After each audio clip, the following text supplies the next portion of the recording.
ለምንድን ነው ብዙ ጊዜ ውጤታቸው የሚወርድባቸው? ብዙ ጊዜ የካምፓስ ተማሪዎችን ነው የሚመለከተው።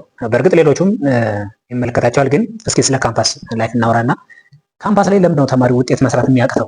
ወይም ደግሞ ለምንድን ነው ትምህርት ላይ የሚያጠነው በጣም አጥንቶ ውጤት አይመጣለትም? አያጠነውም። ኦልሬዲ ካላጠና ከየት ይመጣል? ግን እስኪ ለምንድን ነው እያነበብን እንኳን ወይም እየለፋን እንኳን ውጤት ላይ ይመጣልን የሚችለው ለምንድን ነው የሚለውን እስኪ ብዙ ጊዜ አሁን አንዳንድ ሰው ላይብራሪ ማደር ወይም ደግሞ የሆነ ስፔስ ቁጭ ብሎ ማምሸት ላፕቶፕ ላይ አፍጥጦ ማደር ምናምን በቃ ውጤታማ የሚያደርግ ይመስላል። ወይም ደግሞ አነበብኩ ብሎ ሊያስብ ይችላል። ግን እንደዛ አይደለም። ማለት ማንበብ ማለት አንደኛ ፍሪ የሆነ አይምሮ ይጠይቃል። ወይም ደግሞ ጭንቅላታቸው ሌላ ነገር ማሰብ የለበትም። በቃ ፍሪ መሆን ይጠይቃል። ሁለተኛ ደግሞ ሲስተማቲክ መሆን ይጠይቃል።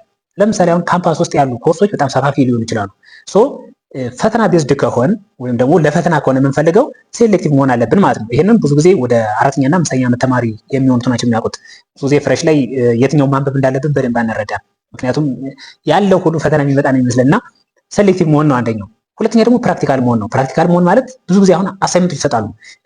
እኔ ኢንጂነሪንግ የተማርኩና ከኢንጂነሪንግ አንጻር እስኪ የሆነ ነገር ልበላችሁ ማለት አሁን ኢንጂነሪንግ ላይ ብዙ ጊዜ የሚሰጡት አሳይመንቶች ፈተና ላይ የሚመጡ ናቸው።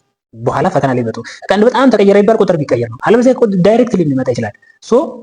ተማሪው ደግሞ አሳይመንት መስራት አይፈልግም። በቃ አሳይመንት ከሚሰራ ይልቅስ ለፋይናል አብቦ ምናምን የሆነች ያለ ውጤት ማምጣት ነው የሚፈልገው። ግን እንደዛ አይደለም። በቃ አሳይመንቱ ላይ ብትለፉ፣ አሳይመንቱ ላይ ብትጥሩ ፈተናው በጣም ይቀላችኋል። ማለት አሳይመንቱ ላይ ለፋችሁ ማለት ፈተናው ኦልሬዲ ከዛ አያልፍም። በቃ ያንን የመስራት አቅም ካላችሁ ወይም ያንን የመስራት አቅም ካጎለበታችሁ ፈተናች በጣም ቀላል ነው የሚሆነው፣ ወይም ደግሞ የተራ ነገር ነው የሚሆነው። ስለዚህ የመጀመሪያው አሳይመንት በትክክል መስራትና በትክክል ደግሞ መሳተፍ። እዚህ አሁን የግሩፕ አሳይመንት ሲባል አንድ ሰው ሰርቶ ያስገባል። ዘንድ ፈተናም ሲመጣ ያ ልጅ በደንብ ይሰራዋል። ምክንያቱም መጀመሪያ ፕራክቲስ አድርጓል። ሌሎቹ ደግሞ ፕራክቲስ ካላረጋቸው በጣም ይከብዳልና ፈተናው የማንፈልገው አይነት ውጤት ይመጣል ማለት ነው። ስለዚህ አሳይመንት ላይ በጣም ትኩረት ማድረግ ነው። ሌላው ደግሞ ይሄ አይምሯችንን ፍሪ ማድረግ ምን ማለት ነው?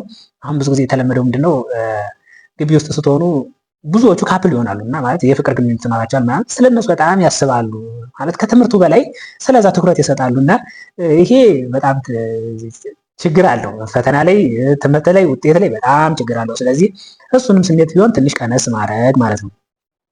ሌላኛው ደግሞ